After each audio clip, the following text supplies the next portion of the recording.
Carlos Fuentes Macias nació el 11 de noviembre de 1928 en la ciudad de Panamá.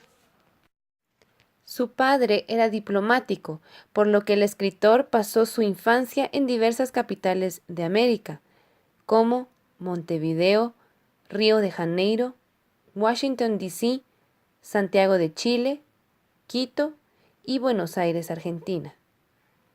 Los padres de Carlos Fuentes eran mexicanos, por lo que los veranos él la pasaba en la Ciudad de México, estudiando en escuelas para no perder el idioma y también aprender más sobre la historia de ese país.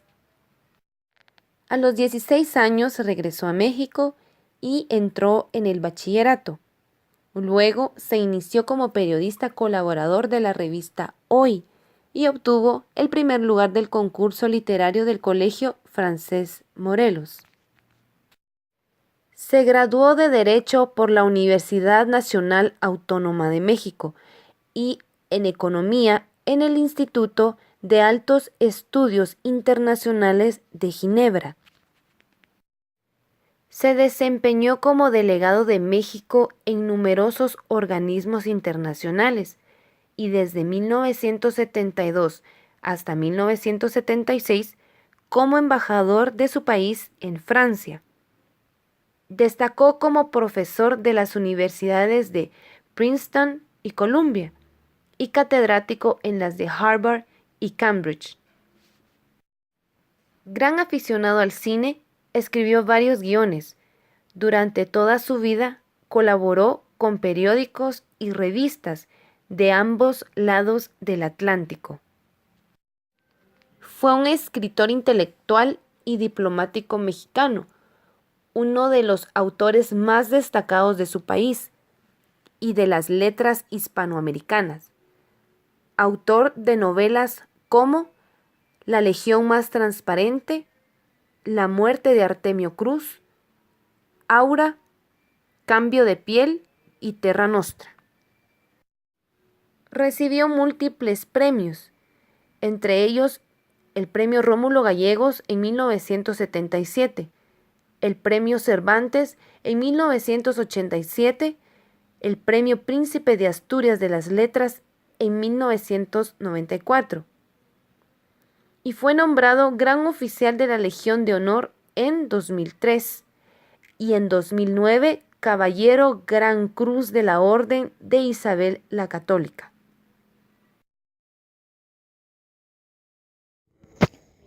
Aurora fue publicada por primera vez en 1962 por la editorial Era. Se inscribe en el movimiento conocido como el boom latinoamericano. Carlos Fuentes es uno de los más grandes exponentes de este movimiento. La novela, como es común en las obras del boom, incorpora elementos de realismo mágico.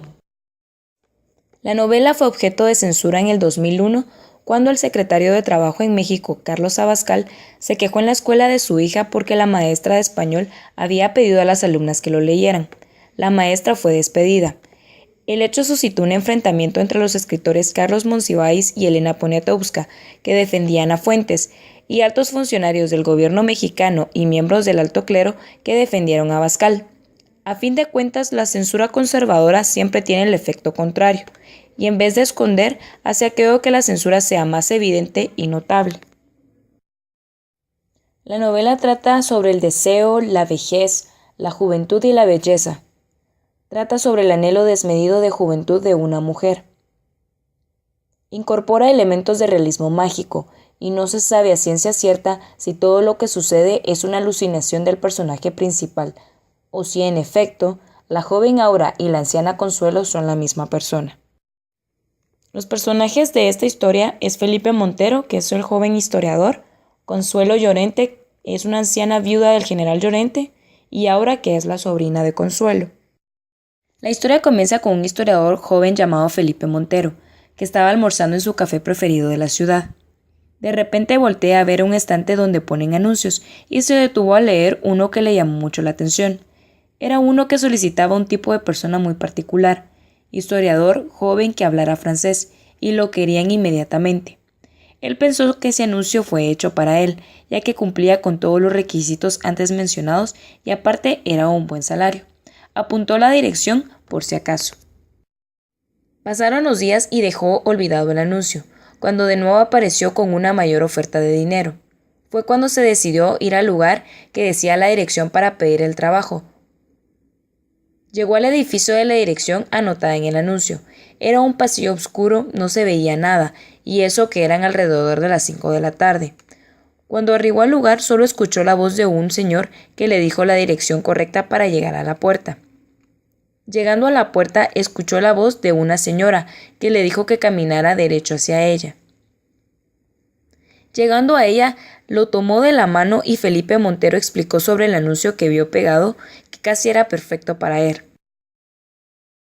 Aura le mostró su habitación y le dijo los horarios de la cena, y que iba a sonar una campana cada que estuviera lista cualquier comida del día, ya que ahora tenía que ver a la anciana para que le asignara los trabajos diarios.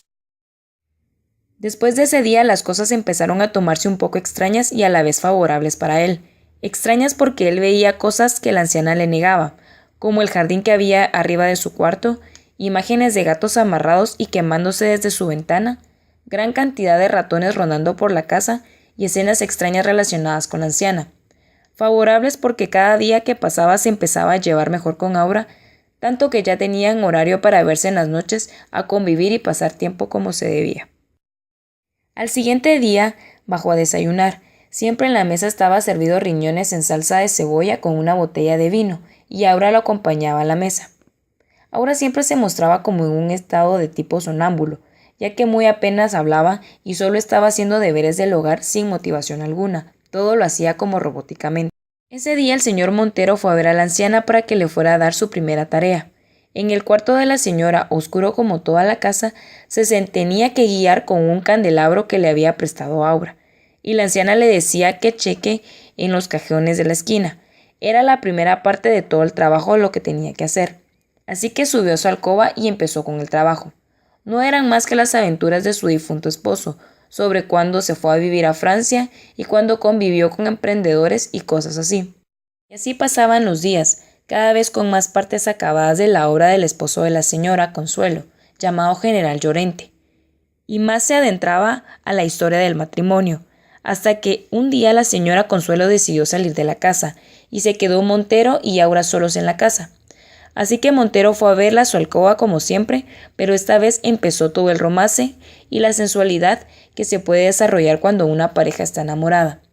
Sin darse cuenta se quedó dormido y al despertarse sintió la presencia de dos individuos. Una era la de Aura y la otra de la anciana. Desde ese momento empezó a notar más raras las cosas aún, como que Aura y la anciana se movían al mismo ritmo, hacían cosas parecidas como si una dependiera de la otra. Sus sueños eran tan reales que se perdía en la realidad y ya no sabía cuándo se quedaba dormido en su cama o en la de Aura. Para el último trabajo que la anciana le había asignado, sacó desde el fondo del cajón que tenía las hojas y se encontró con unas fotos del general Llorente y la señora Consuelo. Se parecía demasiado a Aura, y el señor le daba un aire a él mismo, y empezó a dudar. De nuevo esa noche fue al cuarto de Aura para hacer de las suyas, cuando se volvió a quedar dormido. Despertó dándose cuenta que en realidad estaba tocando a la anciana Consuelo y él no repelaba. En cambio siguió con el ritual. Cuando ya de pronto era otro, el general Llorente había regresado.